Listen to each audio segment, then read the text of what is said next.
y seguimos en el aire de Fingiendo Demencia y veníamos analizando todo lo que dejó las elecciones del día domingo en la provincia, las críticas de extraños y de ajenos hacia el conurbano bonaerense, pero que se creó todo un fenómeno de crítica, de racismo, también de estigmatización hacia el conurbano bonaerense por el voto hacia el peronismo sobre todo, pero poco para analizar todo este fenómeno. Estamos ahora aquí con nosotros Joaquín Foresti, docente de nuestra universidad y becario doctoral del CONICET, junto a Facundo Vázquez. Joaquín, ¿cómo estás? ¿Qué tal? ¿Cómo andan? Un gustazo estar acá y gracias por la invitación. Gracias por venir, Joaquín. Y bueno, te invitamos un poco para pensar junto a vos, profesor de Sociología Política acá en la universidad, este fenómeno que es, como bien decía Fer, se estuvo dando donde diferentes actores, ¿no? Tuiteros, comunicadores de los medios más cercanos al oficialismo nacional, hasta empresarios, saltaron con una ola, una caterva de mensajes bardeando, ¿no? Al conurbano por haber apoyado de manera masiva al peronismo. Y de alguna forma, para quienes tenemos un gran sentimiento democrático, donde entendemos que todos y todas tenemos la responsabilidad de votar, de elegir a nuestros gobernantes más allá de que pensemos iguales o no, nos preguntábamos si esto, que para nosotros es muy extraño, tiene algún asidero en alguna tradición de pensamiento político, porque bueno, también nuestra historia es muy amplia y no es la primera vez que se plantea que hay gente capacitada o no para votar como plantean estos mensajes de odio. Sí, yo estuve consumiendo estos días, me declaro un consumidor de esa red cloacal que es X, ¿no? El antiguo Twitter, y leí algunas de estas posiciones de los tuiteros más próximos al gobierno de Milei, que están como bastante identificados. Ya después de este tiempo los hemos ido como entendiendo en sus mensajes y en cómo comunican. Y sí, veía, ¿no? Esta idea de los cagabaldes, esta idea de, bueno, debe ser que les gusta salir a la calle y caminar por calles de tierra, ¿no? Entre paréntesis, hay también una virada, desde mi punto de vista, bastante porteña, ¿no? Del conurbano, con el perdón de los porteños, pero de desconocimiento en ese sentido, ¿no? De qué pasa en el conurbano. Pareciera que todo el mundo vive en una calle de tierra, que no hay cloacas, y digo, uno camina, por ejemplo, por Malvinas, Argentina, y va a haber un montón de obras, y así en otros municipios también. Pero más allá de eso, sí, uno entraba a esta red social y veía muchos de estos mensajes que a mí me hacían pensar justamente en el voto calificado, ¿no? Entre, bueno, en una división entre quiénes pueden votar y quiénes no, en particular en torno a una condición muy fundamental que es la racionalidad, digamos. Yo hacía como esa lectura y vos, Facu, mencionabas sociología política, ¿no? Nosotros en esa materia, uno de los puntapiés iniciales que leemos son textos de cierta tradición teórica que debatió en Europa, hacia fines del siglo XIX, los procesos de ampliación del sufragio, ¿no? Y una serie de discusiones y de debates teórico-políticos que se dieron en esa época y en esa región, producto de los procesos de ampliación, digamos, ¿no? De la incorporación de masas de trabajadores, varones, en aquel entonces solamente varones, que se incorporaron, si se quiere, masivamente al voto, ¿no? Y allí, bueno, vamos a encontrar distintos autores, no vamos a poner a divagar sobre eso, pero que van a sentar una posición respecto del voto calificado y de que, en cierto modo, hay un conjunto de la sociedad que no muestra ciertas cualidades o condiciones para poder ejercer el voto y para poder autogobernarse, digamos, ¿no? Yo hago ese link, si se quiere, ese viaje entre un tiempo muy lejano y la actualidad. Estamos hablando de casi 150 años atrás. Sí, totalmente, digamos, ¿no? Y hay una idea, de nuevo, de racionalidad detrás del ejercicio del poder y del voto, que, bueno, relaciona la cuestión de la racionalidad y de la calificación a un determinado grupo de personas que son los que pueden votar y a la vez ejercer cargos públicos. Porque eso es algo que también debemos considerarlo. Cuando hablamos de los procesos de ampliación de sufragio en Europa y en América Latina y en Argentina, estamos hablando no solamente que la gente pueda ir a votar, sino que la gente que puede votar puede presentarse y ocupar un cargo público. Con lo cual, detrás de esa idea del voto calificado está, bueno, no solamente no deberían poder votar, porque no muestra las condiciones necesarias para hacerlo, sino que tampoco pueden gobernar ni ocupar puestos en el Estado, digamos. Sí, esto que mencionás me hace acordar mucho lo que pasa con Natalia Saracho, por ejemplo, que la critican mucho por su formación, por su historia también, como alguien que no está capacitada para ejercer la política, o qué vergüenza es que ejerza un cargo público, ¿no? Un cargo público a alguien que, no sé, viene de una villa o que es una cartonera, digamos, o podríamos también decir, porque también es una condición que pesa sobre Natalia Saracho, que es su condición de mujer, digamos. Y en ese sentido, digo, quienes tengan ganas de hurgar un poco ahí por la nube, pueden ver, hay toda recreación, que yo la trabajo mucho, porque además de sociología política doy PSEC, también una materia acá de la UNS, hay toda una recreación que se hizo en los años 40, después de que el peronismo logra aprobar el voto femenino. Hay como una película que se graba como mensaje proselitista de parte del gobierno peronista para difundir la ampliación del voto y la incorporación de las mujeres. Y se hizo como una película, que es una grabación, es ficción, pero que está guionada a partir de los debates parlamentarios y de las actas que hubo del Congreso, digamos, porque al fin y al cabo el voto femenino se votó una ley en el Congreso y eran todos hombres discutiendo. Y bueno, y hay un montón de posiciones que dialogan con esta idea, ¿no? Del voto calificado, de que no están capacitadas, de que no pueden, de que tienen el cerebro más chico que el de los varones y un montón de sarta de idioteces, pero que bueno, que están ahí, ya está en YouTube ese material, se puede consultar y también nos hace pensar en esto que estamos hablando, pero digamos hace 70 años atrás y en la condición particular de una cuestión de género, digamos, en ese caso. Ahí estás haciendo un link con, bueno, esta tradición política, pero que en nuestro país, como bien decías, bueno, en el caso del voto calificado, en nuestro país vienen dándose diferentes situaciones históricas, no sé, pienso en la proscripción del peronismo por parte de un sector de la política, no sé, el radicalismo y el sector militar, que también entendió que el peronismo representaba esas masas irracionales, guiadas por las emociones, muy fáciles de dirigir. Después tenemos un sector de nuestra sociedad que se conformó antiperonista por entender que el voto peronista, esto es un análisis mío, era el voto de los pobres.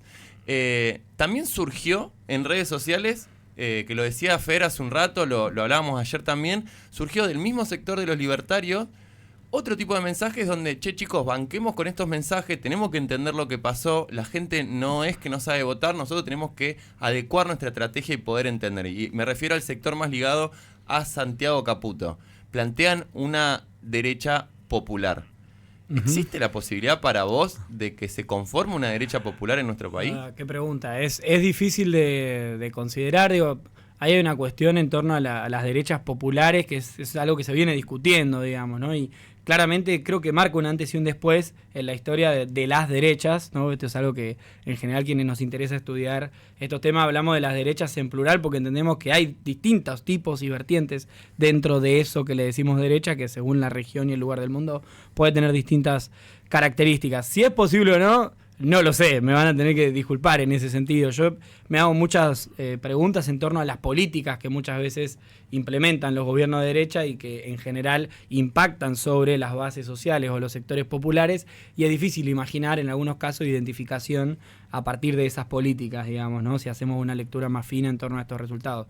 A mí sí lo que me parece interesante pensar son ciertas disputas que se pueden ver al interior del gobierno dentro de este entramado digital, digamos, ¿no? Uno podía ver algunos sectores, sí, digamos, acusando de cagabaldes o de que son incorregibles la gente que vive en el conurbano. Le gusta la inseguridad. Le gusta la inseguridad, le gustan las calles de tierra y no hay caso. Y del otro lado, un sector que claramente, lo que decía Facu, bueno, ojo, el problema fue político, hay que arreglarlo internamente, mejorar la estrategia y seguir yendo a buscar a esos sectores. Yo creo que ahí hay como un proceso más reflexivo de estas derechas, de comprender de que sin apoyo social y popular los regímenes políticos no son duraderos, digamos, ¿no? Al fin y al cabo, si uno quiere sostener este programa de gobierno, tiene que revalidarse en elecciones, digamos, y los que votan en las elecciones son la gente, y es mucha gente que vive en el conurbano, que es el sector más poblado del país, digamos, con lo cual, si la idea es un régimen duradero, hay que ir a buscar esos votos, digamos. Yo te comparto algo que a mí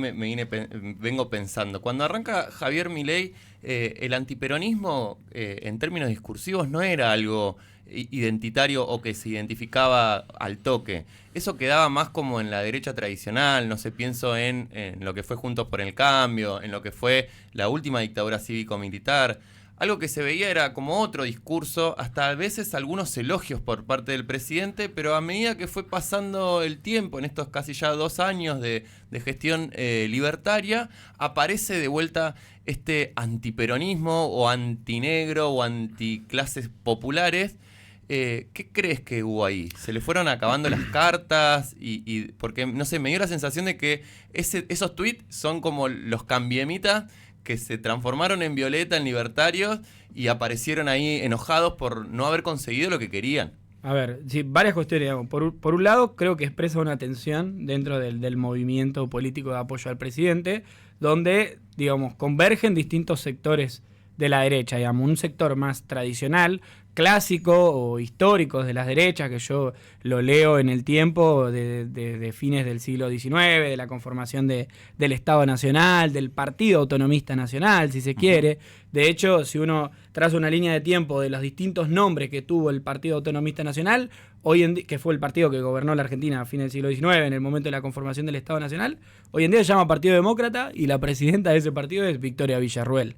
Digamos, con lo cual hay un sector del gobierno que linkea, si se quiere, con esa tradición más clásica del liberalismo, de la derecha.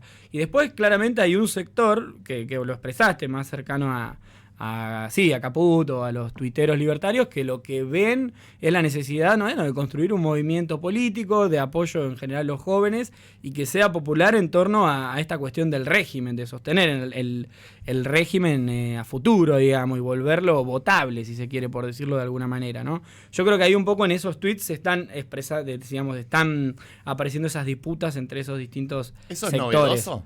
¿En qué sentido decís? Esta búsqueda de una derecha popular. Yo creo que sí. Yo creo que en Argentina es algo novedoso en la historia de las derechas, digamos, ¿no? Uno analiza, bueno, cuando una fuerza política de derecha gobernó la Argentina, si no fue en el marco de dictaduras militares. Bueno, tenemos que viajar al gobierno de Macri y ahora en el gobierno de Milei, digamos, en ese sentido. Y a mí me parece que sí es algo bastante novedoso esto de buscar apoyo en esos sectores, digamos. Sí. A mí me llama la atención que esta búsqueda de ir por estos sectores de la gente que vive en el conurbano me hace un poco de ruido que la búsqueda sea por la red social, porque ya pasó que la Libertad Avanza pisó el conurbano y no fue bien recibida, de alguna forma, con una imagen terrible la que se vio en Loma de Zamora. En cambio el peronismo, que es todo lo contrario, ¿no?, con mucho más territorial, digamos. Es difícil quizá encontrar ese linkeo que a través de redes sociales pueda captar el público del conurbano, que, esto es opinión mía, es la que más sufre, o quizá son la población que más sufre las políticas de Javier Milei, ¿no? Sí, y en ese sentido algo interesante que lo hablábamos recién con Facu y daría para hablar un montón, digo, si uno bucea por esas internas y la cloaca, yo le digo la cloaca, que es de X, vamos a encontrar, por ejemplo, que estos sectores más de la línea de Caputo, el Gordo, que están planteando la crítica, el mensaje de la culpa la tienen los votantes, a la vez plantean una crítica respecto del armado político y del perfil de los candidatos. Que uno dice, bueno, se quejaban de los candidatos en Moreno y en varias secciones, que en algunos casos los acusaban de punteros, digamos, ¿no? Entonces, ahí hay una contradicción que también está bueno pensarla, porque, bueno, se están quejando del armado político, de que ponen candidatos que tienen más una tradición política territorial, digamos, pero que a la vez le fue mal, digamos, con lo cual habitan en ese sentido una contradicción, y yo veo detrás de estas discusiones disputas de poder también, ¿no? Y una ahí, paritaria política. Sí, una cosa así. Y después sí está bueno mencionar, una cosa más de uno cuando se introduce un poco en los mundos libertarios, y hay colegas investigadores que lo han hecho. Hay un trabajo muy interesante de Ezequiel Saferstein, que él estudia cómo se da la batalla cultural en los libros, ¿no? Y en general a veces circula esta idea, bueno, no, la derecha te quiere tonto y que no leas y no hace escuela y demás. Y el tipo dice algo así, ojo que los liberales también leen, ojo que hay tipos como, no sé, Agustín Laje, que escriben libros y que defienden esta idea de una derecha popular, digamos, ¿no? Y muchas veces te mandan a leer, ¿no? Te mandan a leer libros y a entender por qué es necesario construir una derecha que sea popular, digamos. En ese sentido está bueno también pensar en esas propuestas y después, al fin y al cabo, cuál es la potencialidad de que eso pueda suceder o no al pulso de la política económica, digamos, ¿no? Y de cuánta identificación y apoyo se puede dar, ¿no? Sí, porque es muy linda la batalla cultural, pero si hay desempleo, si hay aumento de la pobreza y demás cuestiones, bueno, es difícil de llevarlo a cabo también. Te hago la última, Joaco, sé que estás ocupado. Recién hablabas de las condiciones materiales. No quiero decir que quienes votan al peronismo lo hacen simplemente por una cuestión material, porque también quizá entraríamos ahí en medio de una estigmatización. Pero recién vos deslizabas. Hay una posibilidad, esto como si estuviésemos tomando un café, esto no es una charla universitaria. ¿Existe la posibilidad de... Vuelvo a traer la misma pregunta, digo, con este plan económico, ¿vos creés que se asoma la posibilidad de un arraigo en las bases de este liberalismo? Bien. A mí, digamos, hoy así en la conversación como le estamos dando, me cuesta imaginarlo y también a la luz de los resultados del domingo, digamos. Yo lo leo en ese sentido como un llamado de atención y esto incluso lo dijo el mismo jefe de gabinete. Es como, bueno, sí, tenés ordenada la macroeconomía, pero si en la micro eso no se expresa, es muy difícil generar identificación, digamos. Con eso tampoco estamos diciendo que el único motivo que organiza el voto en Argentina y en cualquier lugar del mundo es la cuestión económica, pero sí que es un pulso muy importante en ese sentido. A mí me cuesta imaginarlo, que si esas cuestiones no se ordenan, el gobierno consiga grandes apoyos. Pero bueno, es una cuestión donde hay que ver muy bien el fino de por qué se vota al fin y al cabo, y es indescifrable, por más de que mis colegas politólogos estén todo el tiempo modelizando de por qué la gente vota. Bueno, llega un punto donde es difícil de identificar y de cuantificar también, digamos. Joaquín, como siempre, muchas gracias por haberte acercado. Sabemos que estás en el medio ahí del laburo, pero bueno, ahí pasaba Joaquín Foresti, docente de nuestra universidad. Bueno, hablando un poco de luego la derrota, La Libertad Avanza, todo lo que se generó, los mensajes que hubo en redes sociales hacia el votante del conurbano, ¿no? Que se nos trató de cagabalde, que nos gusta la inseguridad. Bueno, un poco el análisis de todo lo que dejó las elecciones del día domingo. Música, radio, información, cultura, territorio, comunicación, muchas antenas, radio, una programación. Cruce.